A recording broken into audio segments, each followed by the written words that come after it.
llama esto por aquí? ¿Eh? ¿Así que se llama? No, ¿cómo va a ser? Pero tú hablas eso, tú no sabes cómo se llama eso. ¿Es así que se llama, verdad? Claro. No relaje, ¿verdad? Esa es la carretera ahí. No, usted está relajando. ¿Cómo se llama? Relajando. Está bonito, pero ¿cómo se llama? Ese mismo. ¿La carretera es bonito también? No, hermoso. Los Hermosos, ¿verdad? Sí. Relajando. Entonces, ¿camino a dónde que vamos? Aquí en la Sabana de la Mar. Sabana de la Mar. Y ahí están los vehículos, esa jipetica tan linda, disfrutando este paisaje, pero se puso a tirar basura.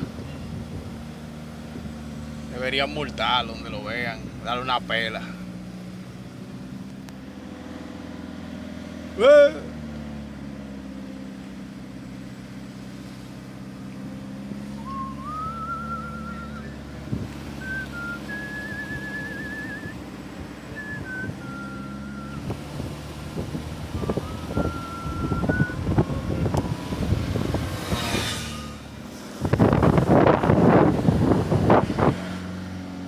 ¿Qué es lo que mira?